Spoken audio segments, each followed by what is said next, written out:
ሁላችንም እንደምናስታውሰው ከዚህ በፊት ሃጫሉን ገድለሃል ተብሎ ያለ ጥፋቱ የታሰረውን የጥላውን ያሚን ሃጫሉን አልገደልኩም ያለበትን የቪዲዮ ምስክርነት ከእስር ቤት በድብቅ በማውጣት በዚሁ በኬሎ ሚዲያ ላይ ለህዝብ ማስደመጣችን ይታወሳል።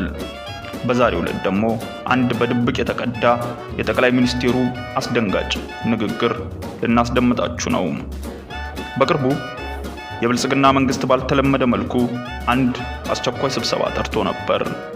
ስብሰባውም የተጠራው በጠቅላይ ሚኒስትር አብይ አህመድ አስቸኳይ ጥሪ ነበር። በዚህ ስብሰባ ላይ ጠቅላይ ሚኒስትሩና የብልጽግና መንግስት ስራ አስፈጻሚዎች ተገኝተዋል።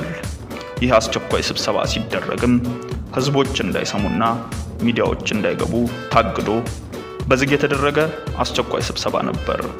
በዚህ 2 ቀናትን በፈጀው አስቸኳይና ዝግ ስብሰባ ግን ጠቅላይ ሚኒስትር አብይ አህመድ አንድ ያልተጠበቀና አስደንጋጭ ንግግር ተናግረው ነበር።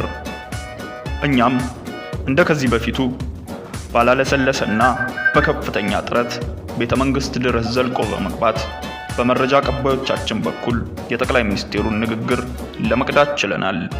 በዚህም መሰረት ከዚህ የጠቅላይ ሚኒስትር አብይ አህመድ ንግግር ውስጥ አጠር ያለውን ነገር ግን በአምባገነንነት የተሞላበትን ንግግር እንዲህ ልናስደምጣችሁ አሰናዳ ነው።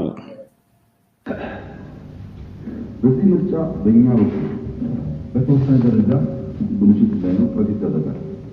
እንደምታውቁት ምርጫው እንዲራዘም ፍላጎት ነበር። ዋነኛው ፓርቲ ብልጽግና ነበር። በብዙ ምክንያት በጥቅሉ ኮሮና ቫይረስ ነው እና ምርጫ ሊደረግ ምን ሊፈጠር እንደሚችል መገመት ያስፈልጋል። አሁን ደግሞ ምርጫው አለመደረጉ መልሶ ከነበረ ሁኔታ የዘቀጠ ነገር እንዳይፈጠር ምርጫ እንደ አማራጭ ይወስዳል። እንደምታውቁት ፖለቲከኛ የሚባለው ኃይል አክቲቪስትን ጨምሮ ስልጣን ለመያዝ ነው የሚሰራው። ስለዚህ የኛ ካድሬዎች ከፍተኛ ጥንቃቄ ማድረግ ይኖርባቸዋል። ትናንሽ የሚባል ስህተት፣ ትናንሽ የሚባል ጥፋት በየዕለት ገምግመን ማረም መቻል አለብን። አንድ ፋውል አደገኛ ነው። የሚያስፈራኝ ጉዳይ በዚህ ምርጫ ስልጣን ለመያዝ የሚፎካከሩ ፖለቲካ ሰዎች፣ ፖለቲካ ፓርቲዎች፣ ሚዲያዎች ከምትገምቱት በላይ ብዙ ኃይሎች ከቅርቡ ተርቆማል። እስከሚቀጥሉ 14 ድረስ ማንም ሰው መንግስት መሆን አይችልም። እሞታለሁ እንጂ ስልጣን አልሰጥም። ለዚህ የተዘጋጀው ግብረ ኃይል ስራውን ጀምሯል። ስለዚህ ከፍተኛ የሆነ ፍጅት፣ ደም መፋሰስ ይፈጠራል። ነገር ግን ከወዲሁ እርግጠኛ ሆኜ የምነግራችሁ ምንም ጥርጣሬ ሚስጥር የለውም፣ ምርጫውን አሸንፈናል። በቀላሉ አሸንፈናል። በተቻለ መጠን ምርጫውን አጨናቅፈን የሚፎካከሩ ኃይሎች ተስፋ እንዲቆርጡ ማድረግ ትልቅ ኃላፊነት አለብን። ካለፍንባቸው ፈተናዎች አንጻር የማሳካት ብዙ ከባድ ነው። ይህ ብቸኛውን መንገድ እንዳይበላሽ ኃላፊነት ወስደን እናሳካው ጥሩ ነው ብዬ አስባለሁ። አሁን ከላይ እንደሰማነው ጠቅላይ ሚኒስትሩ በንግግራቸው ላይ እነዚህን ሐሳቦች አንስተዋል። ምርጫውን በብዙ ሴራም ቢሆን አጭበርብረንና ተፎካካሪዎችን እንዲዳከሙ አድርገን ምርጫውን ያለምንም ጥርጥር አሸንፈናል። ነገር ግን ስልጣኔን ለመቀማት የሚመጡ ብዙ ኃይሎች ከቅርብም ከሩቅም አሉ። ቢሆንም ግን ማወቅ ያለባችሁ ነገር እስከሚቀጥለው 10 ዓመት ድረስ እሞታታለሁ እንጂ ስልጣን የሚባል ነገር አልሰጥም። የትኛውም አካል ቢሆን ለሚቀጥሉት 10 ዓመታት መንግስት መሆን አይችልም። እኔን ከስልጣን ሊያነሱ የሚሞክሩ ብዙ ኃይሎች ከቅርብም ከሩቅም እንዳሉ እናውቃለን። ቢሆንም ግን እነሱን ለመመከት የተዘጋጀ ግብረ ኃይል ስራውን ከጀመረ ቆይቷል። ስለዚህም ብዙ ፍጅትና ደም መፋሰስ ይፈጠራል ብሏል ጠቅላይ ሚኒስትር አብይ አህመድ በቅርቡ በተካሄደው አስቸኳይ ዝግ ስብሰባ ላይ። በቀጣይ ምሁራንና ፖለቲከኞች በዚህ የጠቅላይ ሚኒስትሩ ንግግር ላይ የሚሉትን ሐሳብና የሚሰጡትን ምላሽ ጠይቀን ሰፋ ያለ ዶክመንተሪ ይዘንላችሁ እንቀርባለን። በዚህ ምርጫ በእኛ በኩል በተወሰነ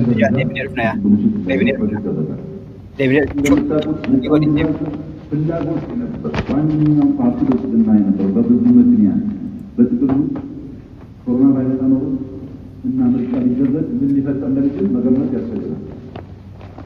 አሁን ደግሞ ምርጫው አለመደረጉ መልሶ ከነበረ ሁኔታ የዘቀጠ ነገር እንዳይፈጠር ምርጫ እንደ አማራጭ ይወስዳል።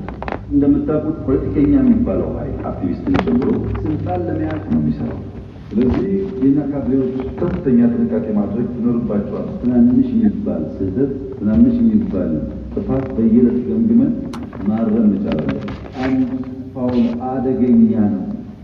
የሚያስፈራኝ ጉዳይ በዚህ ምርጫ ስልጣን ለመያዝ የሚፎካከሩ ፖለቲካ ሰዎች፣ ፖለቲካ ፓርቲዎች፣ ሚዲያዎች ከምትገምቱት በላይ ብዙ ኃይሎች ከክሩን ገብቶማል።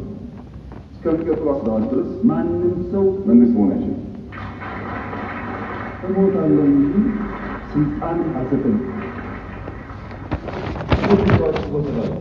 ለዚህ የተዘጋጀው ግብረ ኃይል ስራውን ጀምሯል። ስለዚህ ከፍተኛ የሆነ ግጭት፣ ደም መፋሰስ ይፈጠራል። ነገር ግን ከወዲሁ እርግጠኛ ሆኜ የምነግራችሁ ምንም ጥርጣሬ ሚስጥርም የለውም፣ ምርጫውን አሸንፈናል። በቀላሉ ማሸነፍ በተቻለ መጠን ምርጫውን አጨናቅፈን የሚፎካከሩ ኃይሎች ተስፋ እንዲቆርጡ ማድረግ ትልቅ ኃላፊነት አለብን። ካለፍንባቸው ፈተናዎች አንጻር የማሳካት ብዙ ከባድ ነው። ይህ ብቸኛውን መንገድ እንዳይበላሽ ድርብ ኃላፊነት ወስደን ብናሳካው ጥሩ ነው ብዬ